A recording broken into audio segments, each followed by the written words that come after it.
je vais commencer un petit peu en disant qu'on a commencé le business entrepreneurial ensemble à travers le marketing relationnel. C'était une belle aventure. Donc je te laisse déjà te présenter et dire qui tu es pour les personnes qui regarderont ce live en direct ou après par la suite. Ok, ok, bah écoute, bonsoir à tous les amis. Merci à toi Lionel de m'inviter sur ton compte Instagram. Ça fait plaisir de témoigner et franchement c'est vrai qu'on a commencé ensemble et ça c'est de la bombe. On se kiffait, on était là, on faisait des belles choses ensemble. Donc c'est cool, on était toujours soudés. Donc moi pour me présenter, je suis Adrien Lefebvre, j'ai 24 ans et j'habite dans le nord de la France, à 2 heures au-dessus de Paris, donc près d'Amiens. J'habite en campagne pour l'instant. Et donc là, ça fait maintenant 3 ans que je fais de l'entrepreneuriat. Et je suis issu d'une formation aéronautique en fait. Et j'ai vite vu que le monde salarial, voilà, ça correspondait pas à mes exigences en fait. Ça pouvait pas répondre à mes ambitions. J'ai démarré un business à temps partiel et au fur et à mesure, ça a bien marché. J'ai pu quitter mon patron grâce à ça. Donc voilà pour la petite histoire. Très bien.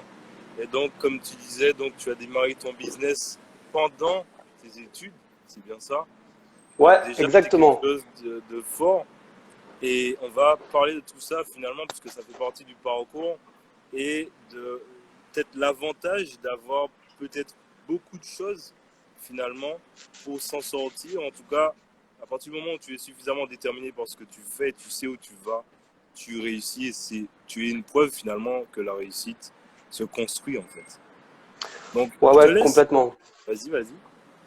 Ouais, ouais, complètement. Et surtout, moi, j'ai vu en fait que c'était un avantage vraiment d'avoir déjà une situation stable qui te rapporte des revenus et d'avoir déjà des études parce que moi, en fait, j'étais en études mais dans l'alternance.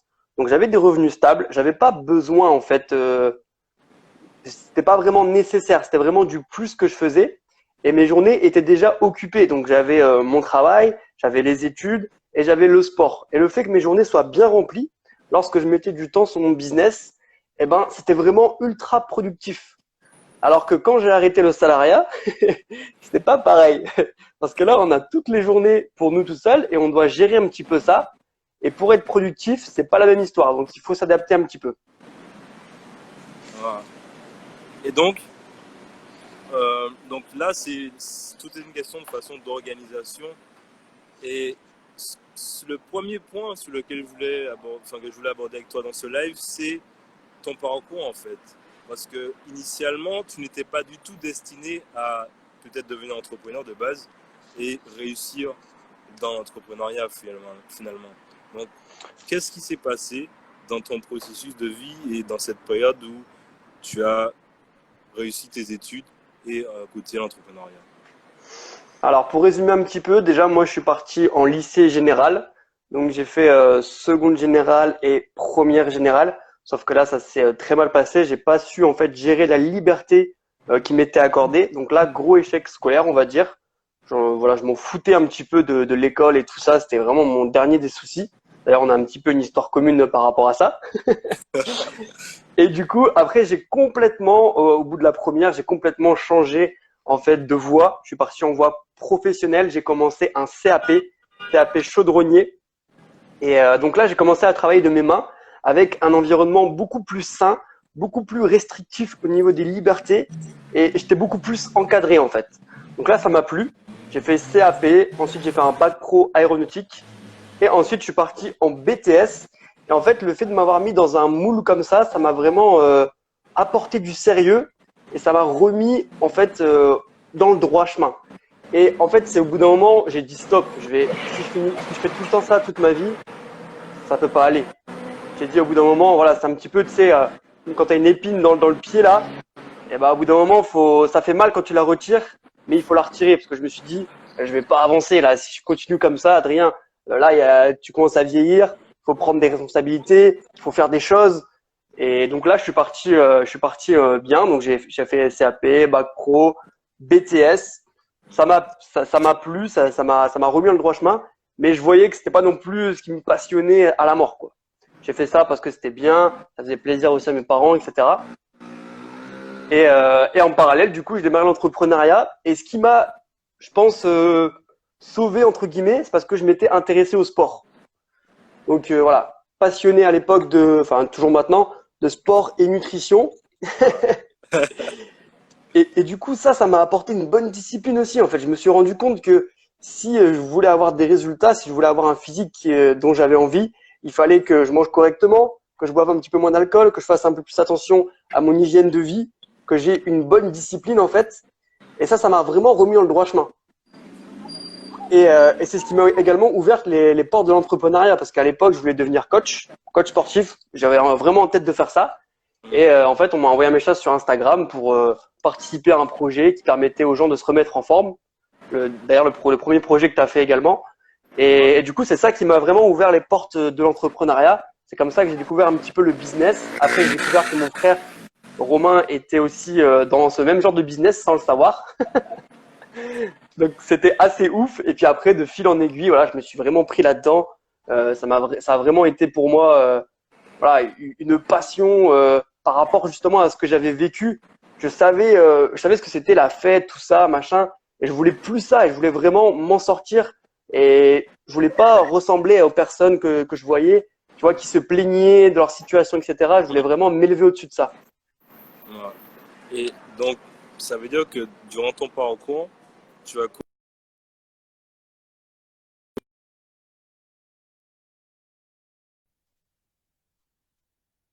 Excuse-moi, j'ai eu un appel entre-temps.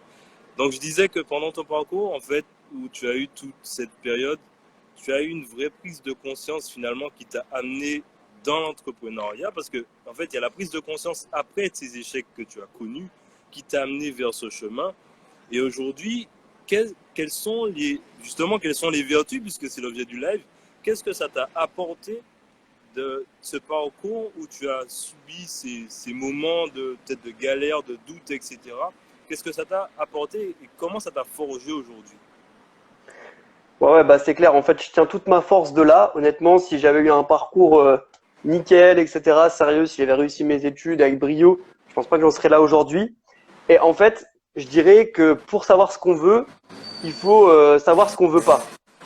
Et là, en fait, durant les premières années où j'étais vraiment un jeune adulte, j'ai vraiment vu ce que je voulais pas, en fait. J'ai dit, voilà, si je fais tel truc, et ben tout ça, en fait, je veux pas ça de ma vie. Si je continue comme ça, je vais être une épave, en gros, tu vois. Et tout ça, je le voulais plus, vraiment. Et tu vois, c'est bien aussi d'expérimenter des choses afin de savoir vraiment ce qu'on veut plus pour vraiment savoir ce qu'on veut. Et c'est ce qui m'a donné la force. Et comme tu l'as dit, c'est vraiment un déclic. C'est du jour au lendemain, franchement, ça m'est arrivé. Je me suis dit, fini les conneries. Voilà, j'arrête ça. Après, je pense que j'ai une bonne force de décision, on va dire. Et voilà, après, voilà, ça, je voulais plus expérimenter ça. Je me suis rendu compte que c'était une illusion, en fait. Tu vois, ce que je vivais, je pensais être bien, mais j'étais pas bien. Et du coup, là, je voulais vraiment être bien dans ma vie, cohérent et me respecter, en fait, surtout parce qu'avant, je me respectais pas. Voilà, c'est vraiment se respecter. Avant, je me respectais pas. J'étais là pour faire l'intéressant, etc. Et ça, je voulais plus, quoi. D'accord, donc ce que tu dis, c'est que vraiment, cette période, ça t'a permis de prendre conscience et de voir ce que tu voulais vraiment faire de ta vie et éliminer toutes ces choses qui te faisaient stagner ou t'empêchaient d'avancer vers la direction que tu voulais. Donc, le gros avantage que tu as retenu de cette période, c'est le fait que ça t'a permis de clarifier qui tu veux être. Ouais, clairement, frérot. En fait, j'ai du mal même à mettre des mots sur ce parcours, tu vois. Et là, franchement, on vient de mettre vraiment un mot là-dessus. Vraiment, ça m'a permis de clarifier ce que je voulais dans ma vie. Et voilà, j'ai expérimenté des choses. Je voulais plus ça. Et j'ai appris grâce à ça. De toute façon, il y a Nelson Mandela qui disait, soit je gagne, soit j'apprends. Là, pendant ces années, j'ai vraiment appris. Et là, voilà, aujourd'hui, maintenant, je fonce et voilà, même aujourd'hui, voilà, c'est soit je gagne, soit j'apprends, quoi. Je teste des trucs, des fois ça marche pas, mais là, c'est même pas un échec, en fait, c'est de l'apprentissage et ça nous permet de nous perfectionner, en fait. C'est clair, c'est clair.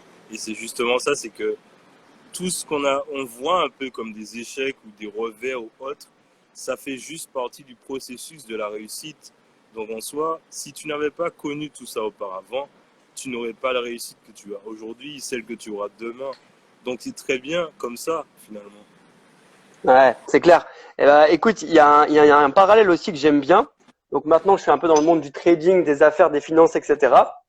Et en fait, si tu veux, dans le trading, eh bien, tu vois, le prix, il ne fait jamais une hausse complète comme ça.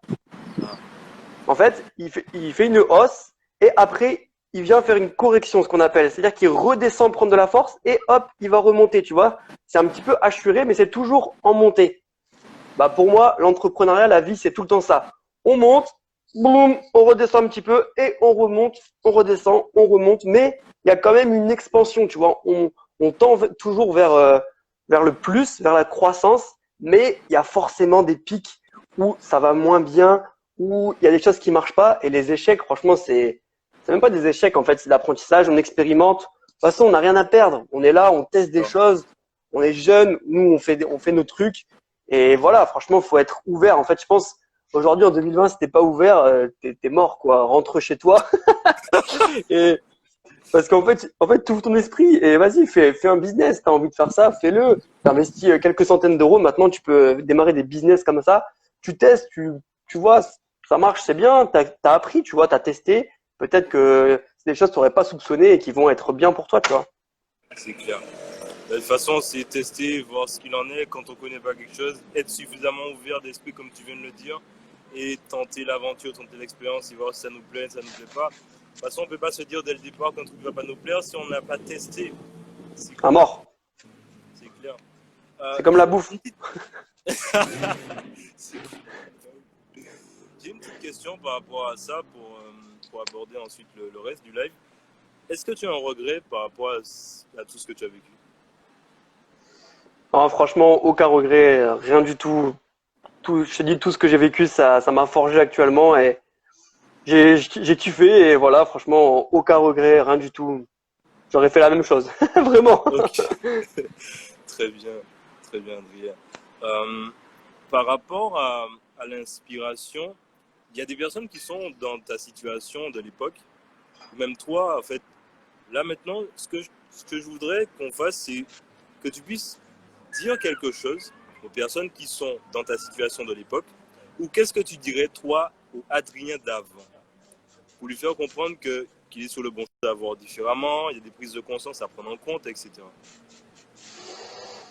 C'est une question pertinente, assez compliquée, on va dire, parce que au final, tu vois, je me suis remis tout seul en fait, tu sais, dans le droit chemin en fait, mais je dirais de pas pousser le bouchon trop loin, tu vois. C'est bien, on peut faire des conneries, on peut faire des choses, mais au bout d'un moment, voilà, faut arrêter. Par exemple, moi, j'ai fait seconde, première. Au bout d'un moment, j'ai vu que si je continuais dans cette direction-là, ah, ça allait être, j'allais pas avoir une belle vie, quoi. Donc, au bout d'un moment, voilà, c'est bien, mais au bout d'un moment, faut se reprendre en main, faut se poser des bonnes questions et se dire que si on continue comme ça, est-ce que ça va nous faire avancer, quoi. Je dirais, que voilà. Hmm. On dit souvent, est-ce que si tu continues dans cette direction, ça te rapproche un petit peu plus de ce que tu veux dans ta vie? Voilà, moi je dirais ça, vraiment se remettre en question à ce niveau-là. D'accord, donc ce que tu dirais, c'est à, que la personne prenne le temps de se poser et se poser la question justement, ce que tu fais aujourd'hui, est-ce que ça te rapproche plus de tes objectifs, de ce que tu veux dans ta vie ou pas? Et donc à partir de ça, prendre une décision ou faire quelque chose pour jauger tout ça. Ouais, voilà, exactement. Mais c'est un petit peu compliqué en même temps parce que quand tu es dans cette situation, des fois, bah clairement tu t'en fous en fait, tu penses même pas à tes objectifs, tu vois, t'en as même pas en fait. Hmm. Donc c'est un petit peu compliqué, c'est un chemin qui se fait, je dirais, assez naturellement, mais ouais, il faut quand même se remettre en question. Je dirais se projeter aussi, tu vois, dans 10 ans, et tu vois, imagine tu te projettes dans 10 ans, comment t'auras avancé dans la vie en continuant comme ça là? Je pense que j'ai eu un petit peu ces réflexions-là. D'ailleurs, ça tombe bien que tu parles de se projeter dans l'avenir. C'est le dernier point que je voulais aborder avec toi. Aujourd'hui, avec tout ce que tu as déjà fait, étant toujours jeune, quelle est la prochaine étape ou du moins qu'est-ce que tu vas faire, qu'est-ce que tu veux faire à l'avenir pour continuer d'avancer et d'évoluer dans cet esprit, dans cette dynamique que tu as déjà prise? Attends, il y a un peu de bruit là. Eh bah, écoute, franchement, continuez toujours à développer, à rencontrer des personnes, à échanger. voilà, on était dans une industrie, nous, qui nous permet le marketing relationnel, qui permet de rencontrer plein de monde. Et ça, franchement, pour moi, c'est le meilleur. Ça, rencontrer des gens, s'écarter un petit peu de tous ces conditionnements de la société nous donne. Voilà, franchement, continuer aussi à éveiller un petit peu les consciences et à essayer d'impacter les gens comme on fait là, en fait, tu vois. Vraiment apporter de la lumière et montrer aux gens que il y a certains conditionnements qu'on nous apprend à l'école, etc., mais qu'il existe autre chose. Ça, c'est vraiment une mission, je pense, pour moi. D'accord. Voilà, Très bien. je dirais, ouais, ça, c'est la mission. Après, voilà, actuellement, j'ai plutôt un profil, voilà, je commence à faire des investissements, je commence à être un petit peu plus dans le monde des finances. Donc ça, c'est pour mon compte et faire découvrir aussi ça à d'autres personnes. Donc voilà, c'est un petit peu l'objectif et d'ici les prochaines années, on va dire. Très bien. Mais merci beaucoup, Adrien, en tout cas, de ce partage. Je te laisse le mot de la fin, parce qu'on y arrive déjà. Merci à ceux qui ont vu le live, ceux qui sont passés sur le live, qui nous ont fait un petit coucou. Vas-y, exprime-toi, dis-que. Bah, les amis, moi, ma devise préférée, hein, comme je l'ai dit tout à l'heure, Nelson Mandela, soit je gagne, soit j'apprends. Donc, on ne perd jamais. Tout ce que vous faites, voilà, c'est des expériences. Vous apprenez. Voilà. Et un jour, vous allez gagner à force d'expérimenter. Donc, ne lâchez rien. Faites ce qui vous fait kiffer. Suivez vos ambitions, vos envies. Et tout ira pour le mieux. Kiffez la vie parce que la vie est belle, les amis. Très bien. C'est beau ce que tu dis, justement. Donc, aussi, allez voir ce qu'Adrien fait, parce que comme il a dit, il est dans le trading. Si c'est quelque chose qui vous intéresse, si vous voulez vous éduquer en fait sur les marchés financiers, etc., allez-y. C'est quoi ton compte Instagram? Du coup, c'est Adrien-LFV. Très bien. Ben, on se laisse sur ces mots et puis oser faire les choses comme Adrien. Et puis tout ira pour le mieux. On est là pour gagner de toutes les manières. À mort, à mort. Bah, en tout cas, merci beaucoup. C'est un plaisir vraiment de faire ce live avec toi, Lionel. Et puis, à très vite. Hein. On se refait ça très vite, très prochainement. Oui, oui. Parce que aussi, c'était la première fois que tu le faisais sur Instagram. Ouais, sur Instagram, c'est mon premier live. Donc, c'est cool. Hein. Franchement, c'est top. Ben, c'est génial, Boto. Très bonne soirée à toi. Merci beaucoup à tout le monde. Et à la prochaine. Allez, tchou. Bisous. Ciao.